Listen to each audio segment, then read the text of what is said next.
sami'na wa ata'na. Là, on entend et on obéit. Mais quand il s'agit de tout ce qui va consister au projet social, à la dimension politique, le prophète lui-même avait enseigné à ses disciples de faire la différence entre son opinion personnelle et l'application des principes. Ça, c'est un premier élément. Et ce qui a amené les ulama depuis le début dans le domaine des mu'amalat à comprendre al-asl fil ashya al-ibaha. C'est-à-dire que dans ce domaine-là, la créativité, l'intelligence, l'ouverture sur le monde. Ici, tu ne fais que ce que le texte te dit. Ici, tu peux tout faire et tu t'arrêtes là où le texte te l'interdit. Mais nous, quand on dit à nous-mêmes, ou quand on dit à des esprits occidentaux, nous en islam on ne fait pas la différence, on est en train de dire aux gens, nous on vient à la politique avec un esprit dogmatique. Qui vient, musulman, à la politique avec un esprit dogmatique se trompe de méthodologie.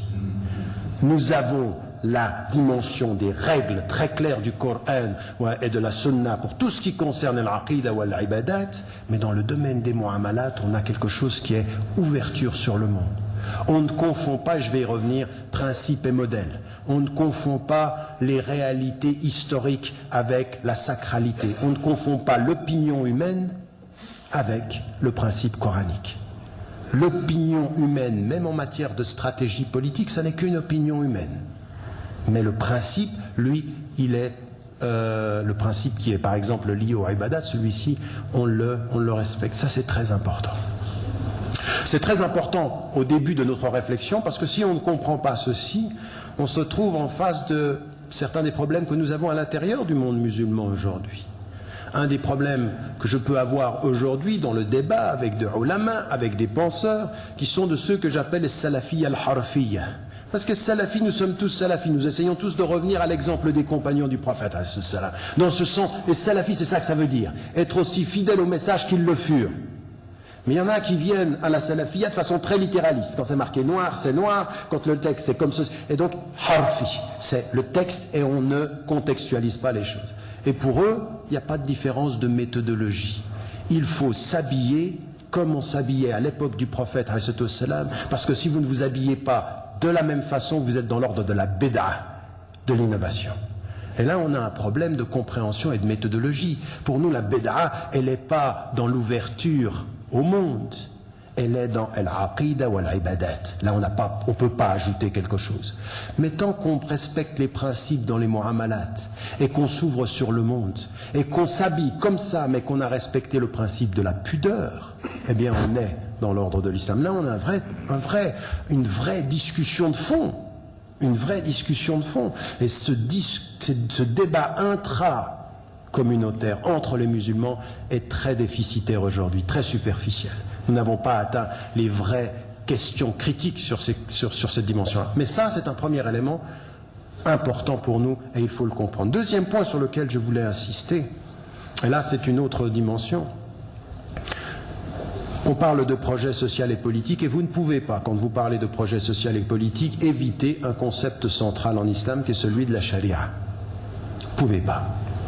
Vous avez aujourd'hui un certain nombre de savants aux États-Unis, d'intellectuels aux États-Unis, en Europe, qui nous disent que la charia, il faut l'enlever de notre terminologie. Vous savez, il y en a certains maintenant, ils veulent nous éduquer en islam. Alors pour nous éduquer en islam, ils ont compris une chose, on va changer leur lexique.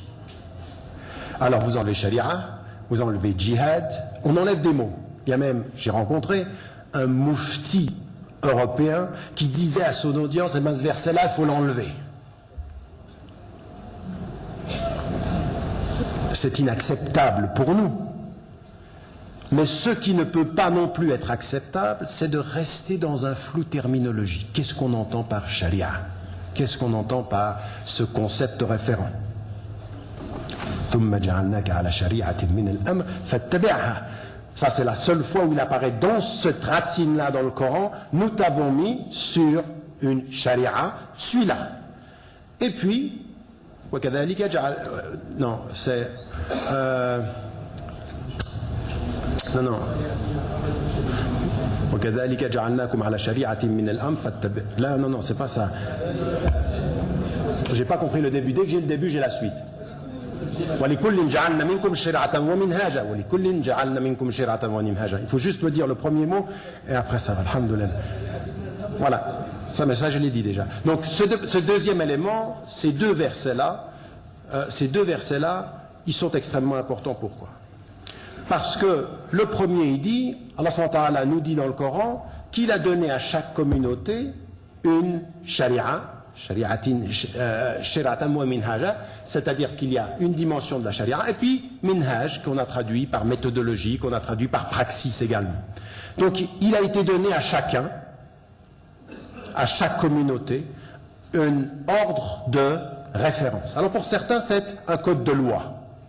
Pour d'autres, c'est une voie qui va s'inscrire ou qui va inscrire dans la voie des lois. Pourquoi? Parce que le mot sharia, étymologiquement, veut dire le chemin qui mène à la source, le chemin qui revient à la source. Et il est dit dans le Coran, alors dans l'autre verset, ثُمَّ جَعَلْنَاكَ عَلَى شَرِيعَةٍ مِّنَ الْأَمْرِ فَاتَّبِعْهَا. Fattabi'ha, ça veut dire suis-la, suis quelque chose. Nous t'avons mis sur une voie, suis-la. L'ittiba' ici, cette dimension du mot du Coran, c'est suis cette voie. Ce n'est pas quelque chose qui vient de structurel, c'est une dimension qu'il faut suivre. Et c'est le chemin de la fidélité à nos principes comme musulmans. Donc Allah subhanahu wa ta'ala nous dit dans le Coran, dans ces deux versets-là, il nous dit d'une part qu'il nous a donné un cadre de référence, une méthodologie et une voie qu'il faut suivre. Le problème que nous avons avec certaines écoles de pensée et que nous avons à débattre en tant que musulmans, c'est que pour certains, le cadre référentiel de la charia, c'est un cadre fermé et qui a son corps de loi, des principes comme ceci, qui ne sont pas qu'on ne doit pas confondre avec ce qui vient d'un milieu ou d'une pensée qui serait non musulmane. En d'autres termes, ils ont une pensée binaire. Il y a ce qu'est la charia, c'est-à-dire un corps fermé, et il y a ce qui vient de l'extérieur. Ça, c'est important. Et beaucoup de musulmans, quand ils réfléchissent à ces questions-là de société et de politique, ne comprennent pas que le débat que nous avons entre musulmans, d'abord, il est sur notre compréhension des mots et des structures. Parce que quand vous dites, il y a une différence en islam entre la méthodologie des ibadat et la méthodologie des mu'amalat, que dans un domaine on ne fait que ce qui est écrit et que dans l'autre domaine tout est ouvert à la créativité, et qu'en plus on dit, comprenant le verset, c'est-à-dire on t'a mis dans une voie, suis-la, et qu'on t'a dit c'est-à-dire que chacun va avoir sa voie. Allah subhanahu wa ta'ala nous dit ici il y a un cadre de référence et il y a une voie à suivre. Mais il y a une différence entre dire cela et de comprendre chez certains ulama, parfois chez certains penseurs, que la charia c'est un corps de loi à appliquer. Pour certains même, ça commence par l'application des hudud. C'est comme ça qu'on commence. C'est-à-dire des peines et des châtiments. Et c'est un corps fermé. À tel point que vous avez des gens, des savants qui diront on ne peut utiliser pour se référer à la charia que les mots qui sont dans le Coran et dans la tradition du prophète. C'est-à-dire, par exemple, que le mot démocratie, pendant des années, a fait des problèmes dans la communauté musulmane, parce que démocratie, c'est pas dans le Coran. Même une fois, j'étais en France, et devant des milliers de Français, je disais aux musulmans, vous devez participer aux élections, être des citoyens. Un groupe de musulmans vient, ils viennent à la fin de la conférence, ils m'ont dit, notre cheikh nous a dit que le mot intikhabat n'est pas dans le Coran. Donc haram. Non, mais vous souriez, mais sans aller à cet extrême-là, vous avez des esprits qui se forgent comme ça, des esprits binaires. Il y a ce qui est islamique dans le modèle et dans la structure, et il y a ce qui n'est pas islamique. Et vous avez d'autres pensées qui partent de tout ce que je vous ai dit d'abord, qui disent non, ce n'est pas ça le but. Il y a une voie avec des principes.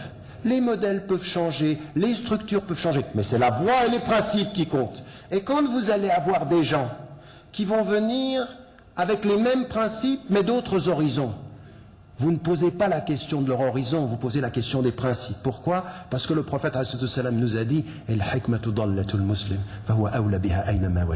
c'est-à-dire que la sagesse, partout on la trouve, elle est à nous, on l'apprend. Le but, c'est le principe, c'est pas l'identité de celui qui l'expose.